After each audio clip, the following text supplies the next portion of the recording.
do it live. Oh, I gotta take a leak. Great. All right. We're officially live. I want to check the mic. All right. How do I do this? I got to share this. I'm going to share the link. Let's copy it. I can drop it into Telegram. I'm just curious if anybody would even jump in without me posting the link to Telegram. I doubt it. All right. Hang on. Let's do this.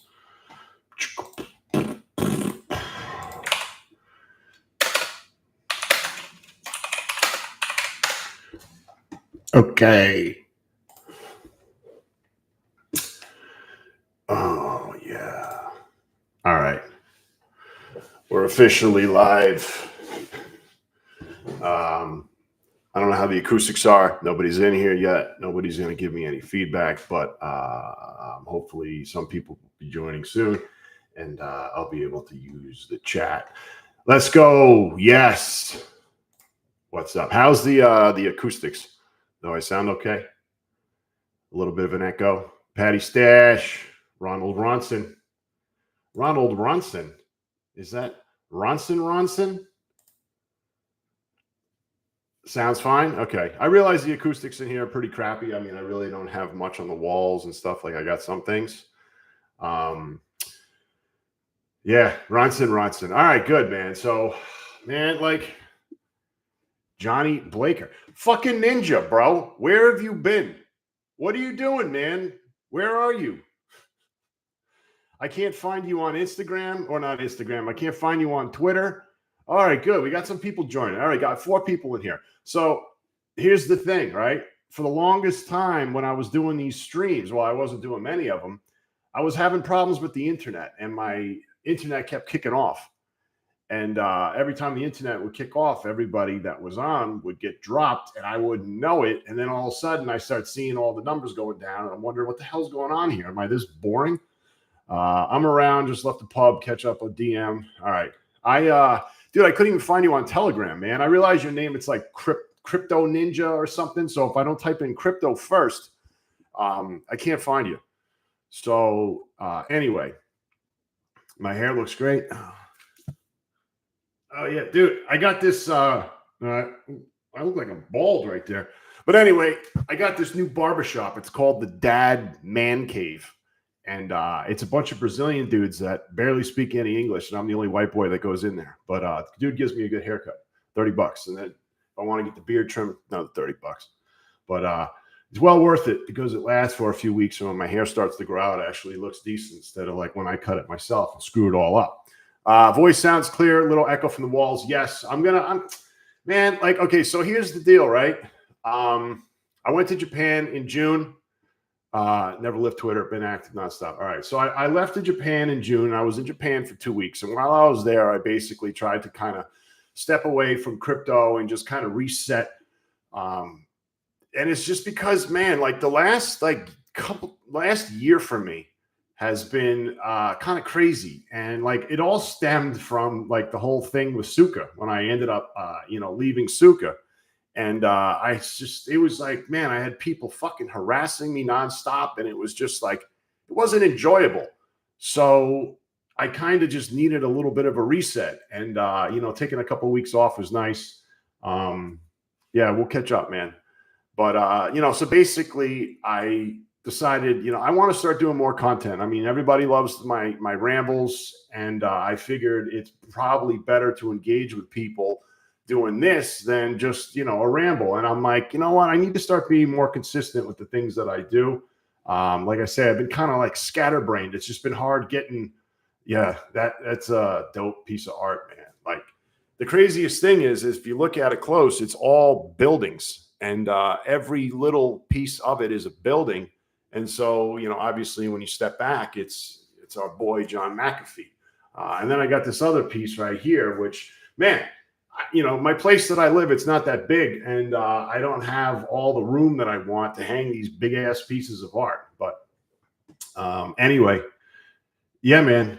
So anyway, just things have been chaotic in my life. I had another health situation So, 4 years ago, I'm diagnosed with late stage cancer. And this comes 2 weeks after I left my job. I was a recruiter for 5 years. I used to recruit surgeons. So I left that job thinking I'm going to start my own business. And then all of a sudden, doctor's like, nah, you got cancer, late stage cancer. And it was, so I kind of want to talk about it a little bit. I've never really explained it to people. But what happened is I started losing a lot of weight.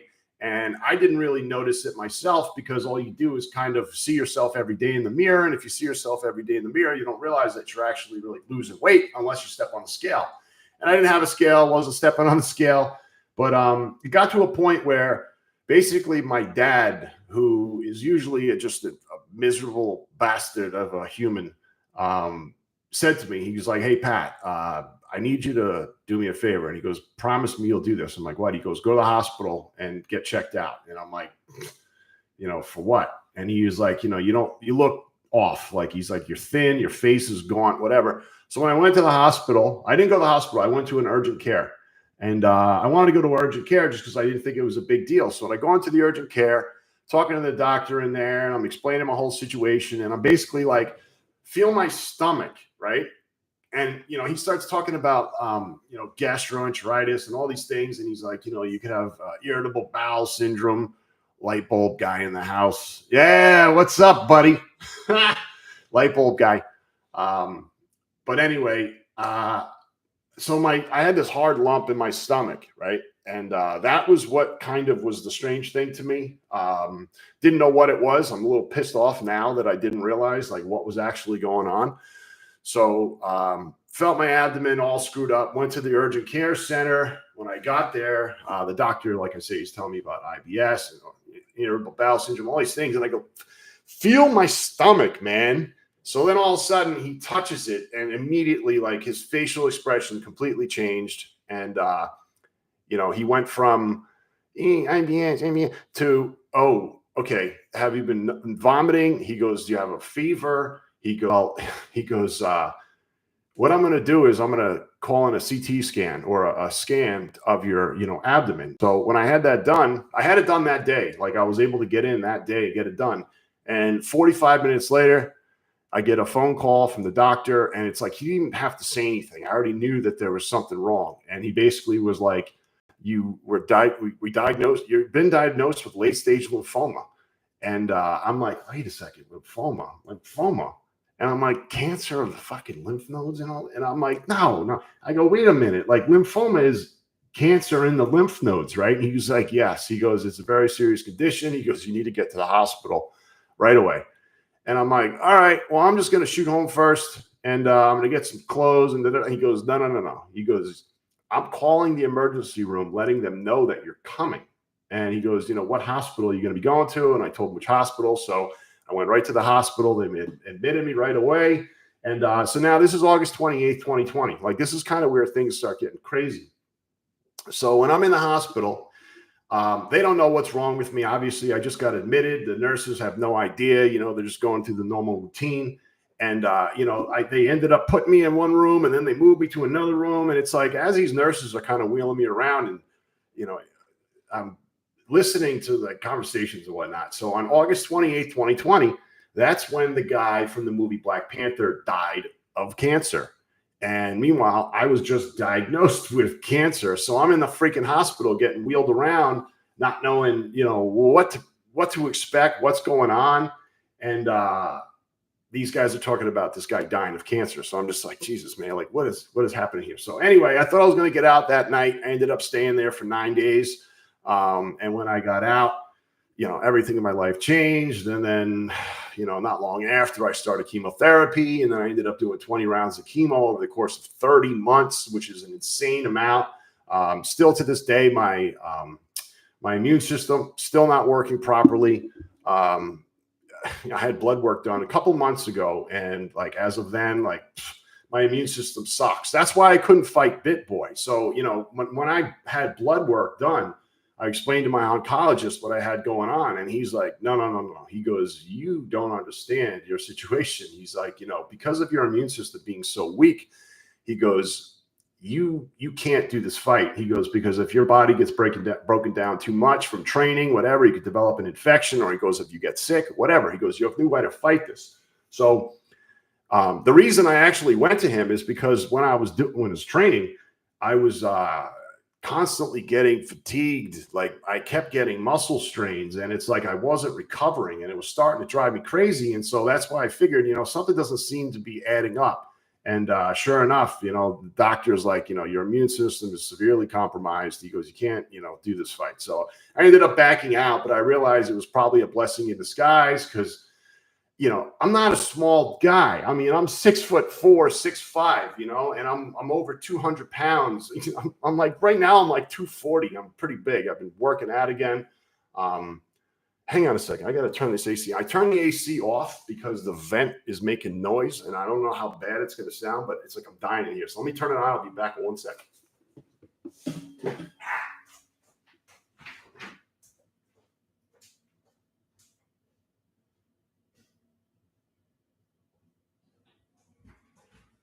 That's my Kevin Abosch. All right, here we go. You're probably going to hear it. It's loud in here, so I'm guessing it's probably going to be annoying. All right, well, whatever. It's not too bad, but it's hot as hell in here, and I can't deal with it. But anyway, so the whole situation, this is the crazy. I'm kind of rambling right now. I realize I'm not talking about anything. But what I'm looking to do, yeah, man, thank you. I appreciate that. Yeah, I mean, it's been a while now. I did my last round of chemo on April 20th of last year. So it's been 15 months since my last round of chemo. I feel good. I don't have any issues, but like I said, I had a recent scare again, but it was something with my heart. And it really kind of fucking was a dagger in the heart because of the simple fact that when I was in the hospital going through all this other shit with cancer, the doctor was telling me, he goes, your only organ that's fully functioning is your heart. He goes, your liver and kidneys were in acute failure. And whatever, it is what it is, man. It sucked. I went through fucking hell. But the one story that I want to mention just real quick is when I was going to go in for my first round of chemotherapy, right? Everything you hear about cancer, chemotherapy, it's the worst shit in the world, obviously. So I had no idea what to expect. Everything that I was looking up online where they talk about chemotherapy is you're going to die, man. You're getting sick and you're fucking puking your brains out. You're going to you're losing all your hair. So obviously I was a little jammed up leading into it. And I guess psychologically, I was getting myself worked up. I don't know, whatever. I guess everybody does when you go in for your first round of chemotherapy. So, they're telling me I'm going to have to be there for 8 to 10 hours. And I'm like, Jesus, man, I'm going to be sitting in a cancer center for 8 to 10 hours with all these other people. And it's I didn't know what to expect. So in my mind, I'm nervous as all hell. So I get up. I think I get up at 7 o'clock, and I had to be there at, I think it was 8. So at 8 o'clock, I was supposed to, get there and start the whole thing, right? So I get there around 8 o'clock, and then what they do initially is they take your blood, and if your blood comes back okay, then they go ahead with the chemotherapy. And then, if the blood comes back good, then they start giving you, they call it a cocktail of pre-meds, which is steroids, anti-nausea medication, Benadryl, Tylenol. There was 5 or 6 different things that they gave me. But anyway, so when they take my blood, it takes 30 minutes. They came back and they go, we can't give you chemo. And I'm like, what? Why? And they go, your platelet count is so low that it's not safe for us to do the chemo. So, excuse me. So I'm like, what do I do here? And I'm thinking to myself, my platelet count's probably going down because the cancer I have in my body, and it's not going to go up unless I get an infusion or something. And so the nurses are all telling me this. My doctor's, doing his thing. He's in his office, and I'm in the cancer center. So I ended up basically getting sent home. And the nurses were telling me, they're like, you'll come back in a week or whatever. I can't remember what it was. You come back in a week, and they're like, your platelet count should be higher, and then we could start the process. So I knew that wasn't right, because what I did is I looked at my blood work for the past 10 days prior. I gave blood fucking, I don't know how many times, man. All I remember is at 4 o'clock every morning, they were waking me up and taking blood. So that was when I was in the hospital. So I gave blood multiple times in the hospital. Then when I got out, I gave blood a bunch. So I was able to read my different readouts of my numbers. And so what I started doing is looking at my platelet count. And so from the day that I was admitted to the hospital to that day, my platelet count did nothing but go down. And that was because my entire body was completely riddled with, cancer. My bone marrow is where I had a lot of cancer, and your platelets are developed in your bones. So if your bones are fucked, then you're not producing platelets. So I basically said to my doctor, like, I had a problem with the nurses, and I was like, your nurses are incompetent. And like, I was pissed. So turns out I ended up I spoke to the doctor after they were trying to send me home from the chemo. And I said to him, what am I supposed to do here? I go, am I going to have to get a platelet infusion or something? And he goes, I said, your nurses are telling me my platelet count's going to go up. And I go, it's not going to go up because it's been doing nothing but going down since, I figured this whole thing out, and I've been getting blood work done. So he goes, all right, I realize that. And he goes, what we're going to have to do is maybe give you an infusion. But he goes, I think that we'll be able to do the chemo even though your platelets are low. So it's like 8:00. This shit goes on. I'm there for maybe an hour and a half. And I remember I got home at like 10:30 and I was hungry. So I ate food. And then at 11 o'clock or so, I was like exhausted. I want to take a little nap. So I took a nap and I woke up at 8:00 at night. So from 11 in the morning to 8:00 at night, I slept in the middle of the day after sleeping the night before. So I took a 9-hour nap, and that was just from pure mental exhaustion from this whole process of going in for my first round of chemo, not knowing what to expect. And it was no fun. But, and I ended up going through first 6 months was heavy chemo. I was going multiple times. I think I was going once a week or once every other week. I did that for 6 months. And, within 3 months, my scans came back and my doctor's like, he said this, I have never seen someone recover from the type of cancer that you have in the time that you did. And I'll never forget my response to him. And I said, it's because that cancer never caught me. And he was just like, he's laughing, whatever. And the cool thing is like, he was a Turkish doctor, super cool guy. And now it turns out like my girlfriend's Turkish. She's 100% Turkish. Both of her parents, born and raised in Turkey, came to the United States much later. Like I met her mom for the first time, like about 2 weeks ago, a week and a half ago. And she's exactly what I thought she would be. Like my girlfriend's, kind of tiny. She's like 5'2", 5'3", maybe. She's thick though, in the good places. Yeah. And so her mom, she's always like, my mom just sits in the kitchen and cooks all day, and she wears a muumuu and she's got huge boobs. And I'm like, okay. So when I meet her mom, that's who she was. But her mom got dressed up for me. She wore nice little shoes and everything. And her mom was the sweetest lady in the world, but she couldn't stop breaking her daughter's balls, which I thought was hilarious because that's what my parents always did. And it's like, this whole tough love thing. But anyway, I had a Turkish doctor. And now, and then this whole situation with me getting in the NFT space. And it turns out like every single one of these artists that I built this rapport with turned out to be Turkish. And then my girlfriend's Turkish. So I'm going to be going to Istanbul, or actually I'm going to go to a few different places in Turkey, probably in the next few months or so. I really want to go in August because my girlfriend's going to have to go bring her mother there. And she's like, you can't come initially. I'm like, what's up? Why? And she's like, I'm going to be going in these places in Eastern Turkey, north of Ankara. And she's like, you're too white. And I'm like, yo, it's 2024. And, I realize, there's stuff around the world that goes on that we don't know much about, whatever. But she's like, I just don't feel comfortable with you there. And, I talked to my brother. He does a lot of traveling. He works in the military. And he's like, I wouldn't really worry about it. But turns out the reason that she's like this is because when she was there, she was 9 years old. And I guess they were traveling through the freaking, desert and mountains. And dudes came on the bus with assault rifles, and they were checking passports. And if you didn't have a Turkish passport, she goes, they took you off the bus. And she goes, it was just really scary. And she goes, I don't know what happened with those people or whatever. And she's like, I can't not think of that. And she goes, I could just imagine that happening. I'm like, well, whatever.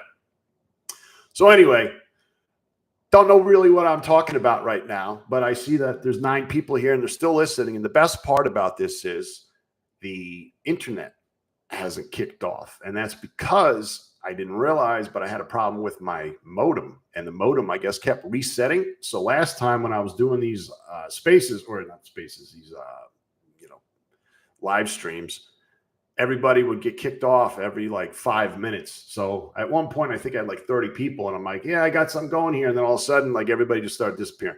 So anyway, everybody knows I talk a lot. Everybody knows I enjoy talking. I do my rambles all the time. And so what I was thinking is I want to start getting more involved, creating more content. I can start making videos. I mean, I have an extensive education in finance, and I've just been through every situation. Like I started in the stock market in 96, bought my first stock, put $1,000 in, and in 98, 2 years later, I kind of just sat on it. 2 years later, I'll remember I was working at a restaurant, and as I'm working in the restaurant, we had a sports bar, and there's like 25 different TVs, and they always had MSNBC on one of the stations. And as I'm looking at the TV, I see the ticker symbol for that stock that I own on the bottom. It was a NASDAQ stock, and it was like $1 when I bought it, and all of a sudden it's like $1.50, $2, $2.50, $3, $4, $5, all after hours. And I guess what happened is they had a study that was like a 3-year study for congestive heart failure. And what this company was doing is instead of putting like stents in your body, which is a very invasive procedure, they had these cuffs or something that they put, and it would squeeze your veins at like a pulsating rate at the same time as your heartbeat, and it would help flush plaque and shit out of your arteries, whatever. But it worked. It was like the study came back real positive, and the stock just exploded. So I turned $1,000 into like $14,000. And from that point forward, I was kind of hooked. And then when I went to college, I ended up trading stocks, all through college. That's how I paid for everything. Then afterwards, I continued to do that. And I started working as a day trader. And then I got a little more involved. And a couple of years later, I got hired at a hedge fund. I didn't care for the hedge fund. I learned a lot. There was this one guy that worked there who was an older guy. And love you too, Preston. And so I learned how to talk to these people. I started understanding how like the inner workings of the market started to work. And I just started getting more and more involved. But what I didn't like doing is something that I talk about all the freaking time. And I talk about the word toxic dilution, right? So what we were doing is we would, as a hedge fund, we would provide equity to these different small cap companies in exchange for stock at a discount to the market price. So perfect example here, say there's a stock trading at $1, right? Say the stock trades $100,000 a day. So that's $500,000 a week. Obviously, the stock market's open during the day. It's not open on weekends. It's not like crypto. So what I would be doing is my company is I would call these different C-levels to these small cap companies. And what I would do is I would pitch the idea that we will give them equity in exchange for stock at a discount. But now there's so many factors that come into play that determine whether or not a company is able to do this. And the most important thing is volume. So if you've got a penny stock or a small cap stock, we work with penny stocks for the most part, $1 and under. It was basically $250 million companies and below. So any company that's under 250 million is considered like a nano cap. And that's what, who we would pretty much be working with. So I would call these different companies, and it was just interesting. I learned so much. I learned so much about these scummy fucking people that would fuck their shareholders over in the blink of an eye just to make money. And that's what I realized that was happening a lot. And then that's when I came to the realization I really don't like doing what I'm doing, because I feel like my company that I'm working for is just fucking over the little guy. And that's kind of what's happening. So you got a company, right, with a CEO that may or may not care about the company, but it's trading $100,000 a day. So $500,000 a week. What we were able to do is we could negotiate a deal that was 20% of the average weekly volume. So if you trade 100 or 500,000 a week in volume, we would be able to negotiate a deal for $100,000. So if the stock's trading at $1, what I would do is I would say to the company, hey, we can give you $100,000 in exchange for your stock at a discount to market. And what I mean by discount to market is it's a negotiated discount that typically fell in like the 30 to 50% range. So if you got a stock trading at $1, they would create with a registration statement would be created, and stock would be issued to my company at 50 cents. So if we get it at 50 cents, it's trading at $1, and they're trading $100,000 a day, and we gave them $100,000. We would then sell parts we would sell tranches of the stock over the course of whatever, a week or 2 weeks. And by doing that, what we were doing is we were diluting the market with new shares. That's why I just spit. That's why projects like freaking Everybody Holds is something that like I'm so bullish on. The numbers make sense. Like people don't get it right now. And this is just something that whatever, I don't give a shit. Eventually, when the money starts coming back in the market, people are going to see this stock trade or crypto trades way different than other ones. It moves up real fast. You've got a strong holder base that's not looking to sell. The name of the project's Everybody Holds. So it's like in crypto, the main thing is the ideologies. It's the community ideology, but you got to have good tokenomics and like fundamentals. When I say fundamentals, I mean projects that are fun, that are entertaining, that keep people engaged. That's the shit that matters to me in the crypto market right now. I don't care if there's a company that goes, 3 years, we'll be producing $100 million a year in revenue. Like every company says that. How many of them actually follow through? Almost none. So instead of going based off that, I'm doing what everybody else is doing. I'm doing things that everybody sees that are fun, entertaining, exciting. There's a lot of people jumping from shitcoin to shitcoin. I do not do that. I will not do that.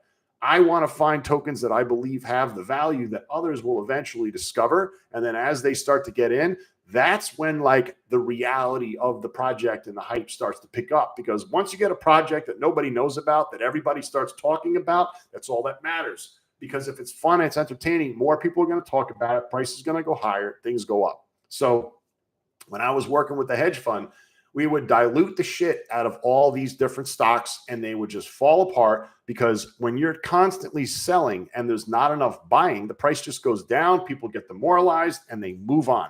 So after working with how many different companies, seeing what the stock price was doing after we started doing our thing, I decided to jump ship. But I took that knowledge with me. And I worked as a stock trader for many years. I never worked for a company. I worked for myself.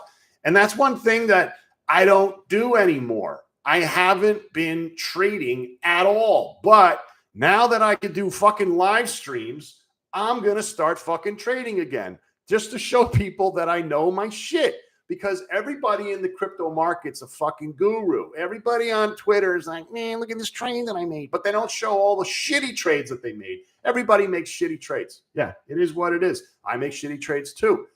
But with I stopped trading for my fucking health because of the stress that it causes me. Dilution, the destroyer of worlds. Goddamn right. Dilution sucks. And if you could find tokens that don't have the ability to dilute, good. Good for you. Damn right in the background triggers me again. Dude, hang on. You got to check this fucking thing out. It's an old school. Oh, fuck. It's an old shark fishing rod that my grandfather gave me when he passed away. And now this one right here, this is an old Penn International, or it's a Senator. It's a Penn Senator. So this is a really good rod. And my brother got one that's about 3 times the size. So I haven't used it, obviously, but when you're fishing, anyway, I got a whole shitload more of them, which is not in here. But yeah, man, my grandfather was a huge fisherman. Everybody in my family. I'm hoping you guys were able to hear me. Yeah. I love fishing. So anyway, I just want to start talking more, and I'm going to start trading again too. And I think that trading more often is what will get me back involved with crypto, because I've had a hard time getting the ball rolling with things, just because literally everything I own has been boring. The market's been boring. Bitcoin's been going sideways. Bitcoin right now is at 65,000. Let me pull up a Bitcoin chart and just kind of start talking about it. So I'm going to try to start doing a live stream every day. I'm going to try to do one for 1 hour every day and just kind of see how it works. Maybe I'll do it for a week or two, and I'm going to do it at the same time. So if you guys think that this is entertaining or could be entertaining, please do me a favor and just say, hey, where it is, Patty's going to start doing some live streams. I see everybody's leaving, so maybe I'm a little boring, but I don't care. I'm going to keep this going, and I know I can entertain people. But what I want to start doing is streaming myself as I trade so that you could see my screen and watch everything that I'm doing. And as I'm doing it, I'll explain why I'm doing everything that I'm doing. And hopefully I could educate people. Hopefully while doing that, I could be entertaining. I could tell some jokes. I got a lot of jokes. So to be honest, it'd be great if you could pick a project to talk about. Yes. So that's what I'm thinking about doing. I want you guys to kind of start giving me feedback on what you would like for me to do, what I could talk about. Like if there's a project that you want me to profile, I could do that. And I'm thinking to myself, there's a lot of I get so many messages from different companies. Sounds amazing. Awesome. Thank you. Yeah, this microphone works. I got this little condom thing on that, absorbs sound, whatever. But what I'm saying is I get so many messages from so many people asking me, like, how much do you charge per tweet? Or, we need promotion. Can you help out? And it's like, I literally say no to all these people just because I don't feel like going through the bullshit of looking at their projects because I get so many garbage projects that people tell me about. Yeah, I got to get back in the game, man. Like, it's just like, it's been slow. And, I haven't really been doing anything as far as like new things, like the market. I don't know. I've just been kind of struggling. I'm bored. But I think that once I get my foot back in the door and, start actually doing stuff, like it'll start picking up and being entertaining again. But what I'm saying is I get so many messages from so many of these projects that are like asking me to like make a tweet. And I'm like, I don't do that. Like, I'm not going to jeopardize my reputation over a fucking project that I talk about a few times only for it to get rugged. And then everybody just destroys me. I see it happen all the time. I consider myself to have integrity, whether people want to fucking believe it or not. I'm not here to fuck people over. All I try to do is educate and help. And it's like, I'm like the worst person in the world for it. I mean, it's fucking shitty being a person of influence or whatever. I fucking hate that term, influencer. I'm not a fucking influencer. How much is Durex offering? Oh, yeah. Magnums. But I'm not an influencer. I hate the fucking term influencer. I speak and people fucking listen. Like, cool. If you want to listen, listen. But nothing that I ever say is financial advice. But I will say, get a clue. And like, if you see me talking about a project fucking all day, every day, I'm not giving financial advice, but I'm probably entertained and interested. And I believe that project's going to do well. So there's a core group of maybe like 6 or 7 projects that you hear me talk about all the time. Those are ones that I believe in. Those are ones that I'm going to be holding till the end of this market cycle. Those are ones that I think will do well. Tidal wave of money coming. Yeah, I mean, this is kind of what I'm expecting, right? So let me pull up my pull up the chart for Bitcoin here. I'll share the screen. All right, how do I do this? Let me share my screen. Boom, boom. All right.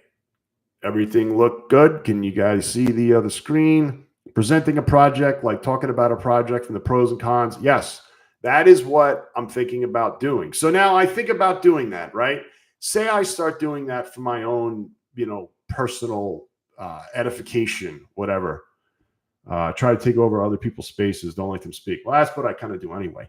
But what I'm saying is I want to start talking about projects. I can start profiling projects. Now I'm thinking like, this is the dilemma that I have. These are the kinds of dilemmas that I always come up to because of my fucking moral code, so to speak. But projects offer me money. 99% of the time, I tell them to go fuck themselves. Occasionally, I will entertain looking at projects. Most of the time, they're not projects I'm interested in. However, from this point forward, I'm thinking of actually, this is for me, like this, like a job, work, right? Everybody has a job. Everybody works. Like, people that are traders, like that's their thing. People that are investors, whatever. I'm a guy that's in the crypto space that is considered an influencer. So I have to be careful saying what I say, because if I say the wrong thing, somebody's going to fucking yell at me and they get all mad because they bought when I said, don't buy. Nothing I'm saying is financial advice. But my dilemma here now is there are probably a lot of projects that I come across that I want to profile. And then you've got the other hand where I've got projects that are always approaching me, telling me, hey, we'll pay you to profile it. And it's like, I think I'm going to start doing that. But obviously, I'll have a disclosure with everything that I'm doing if I have a project that's going to pay me. I'm almost thinking if there's a way to have something on my screen where I'll have something behind me to show like this is a paid promotion that I'm discussing. And all I want to do is provide information about that project so that others can take what I'm saying, decipher it, and determine whether or not it's something they want to buy into.